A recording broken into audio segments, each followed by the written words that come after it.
can start whenever you need, starting with going to Massachusetts. We got to, they sent us to Camp Miles Standish in Massachusetts, which was a formation base where they compiled. Here we were pilots, but we were have to go over to Europe by ship.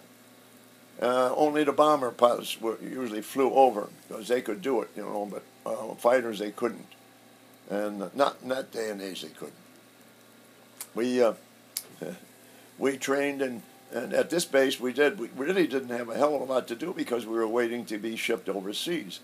But we were confined to the base up there. We couldn't leave the base. That was it.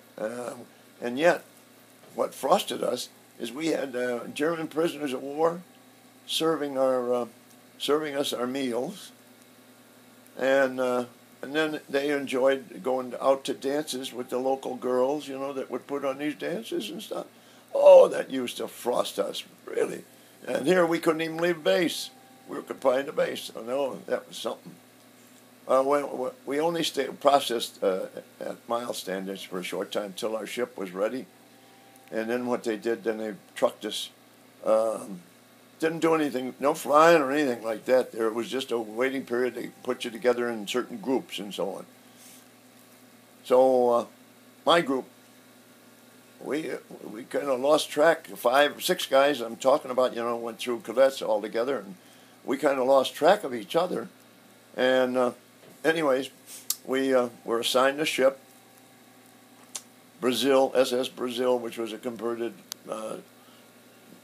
cruise liner in those days, and then converted to a troop ship. And being a flight officer, I was given as commander of a compartment in the bowels of the ship, where the officers, and up were and above were in the compartments in the ship. Oh, that was another dig, and. In the compartment, what you do, you had a lot of enlisted guys, like most infantry and whatever they were shipping over. We had 8,000 guys on the ship that would handle maybe 3,000 at the most, and they were all over the ship. We did get fed. They had chow lines that we'd go down and at Navy style, one big line. Navy crews were running the ships. And you'd get a tray, and you'd go down the line with a tray, and you'd eat your food, and that was good. It was everybody was served pretty well, and then you'd have to go down back to your compartment. Well, my compartment consisted of about 300 guys, and in bunks of 5 high, and a lot of the guys, were not suited to the sea. And as a result, they'd get seasick. Well, the first couple of days we went out, we were joining up into the convoy. And we were joining up, and the sea was pretty bad at that time. We were talking about, now we're talking about March or April. And and the guys were billeted in my compartment were... get sick, the guy up in the 5th one, and he'd puke all the way down on the 4 guys below him, and many of them got sick doing this, and to try, the place smelled and had all of this, food and everything. So finally, an inspection came, and one of the more senior officers came down and says, "Hey, mister, you're going to have to get this place cleaned up." And I said, "Oh, yes, sir. Okay, I can try. I'll try, but how do you control these guys from getting sick?" He didn't have any answer to that one. Went out. I would go out and stay on the top, on the top deck, and then I go downstairs when I had to. And finally, I had a routine where we got the water hoses out and washed it down and cleaned it up. But it was a mess, and it took us 8 days to get across because of wiggling and waggling back and forth. We didn't really have enough protection, in other ships, but they were out there. and we'd have to stop once in a while because one of them would probably get hit, and they'd stop to pick up the survivors and stuff like that. And it was a big convoy, though. Boy, you could see all hundreds of ships, you know. And you could see the destroyers and stuff out there that were protecting the sides from supposedly from submarines.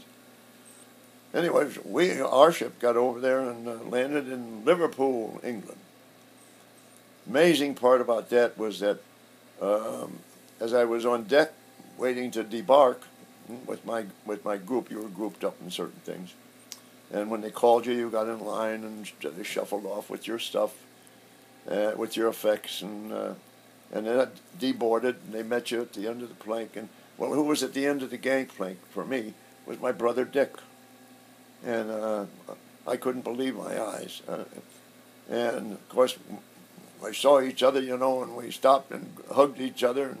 And I later asked him, I said, Dick, how did you ever know when I was coming over? Everything is quiet. You can't get, we're all APOs and stuff like that. He said, yeah, well, I have access to all that classified information. So I knew once I got the information I needed, then I found out which ship you were on, and here I am. And at that time, he's the top NCO in the motor pool of a medical battalion. He wasn't a medic, but he was the transportation NCO. So he had all kinds of vehicles and everything at his disposal. And he was assigned not too far away, maybe in, I think it was near Covington or one of those places in England. We were taken off after we had our grand meetings, and we separated and see you later. And I said, don't know where I'm going, except I'll try to contact you. And he gave me his address, and I could get in touch. And so a group of us were assigned to an English base, and again, it was a indoctrination base, so to speak, and no aircraft that I knew of. And we were there and got our instructions on what to do, where to go, and so we got our assignments, what group and so on we were going to be assigned to. So I found out at that time that I was going to go to the 405th fighter group, and which was in Christchurch, England. So we got out of that place and went to, it was another English base, and they had P-47s there. And again, we were instructed at tactics and so on with the P-47s. I guess we must have got 10 hours while we were assigned there. And all of a sudden, I think there was 5 of the 6 of us ended up at the same place. And we finished our training or our briefing, indoctrination into tactics that the Germans used, and German fighters. They gave us the latest tactics and everything. So then we only stayed there a short period of time, and then we were assigned to our base in Christchurch. Well, Christchurch is located on the south coast of England. We were the furthest south American air base in England. And that was, we were just off the Isle of Wight, not far, which is a big rock out in the south coast of England. And we were only 9 miles from the town of Bournemouth, which was one of the biggest towns. It would be like Miami, Florida, or the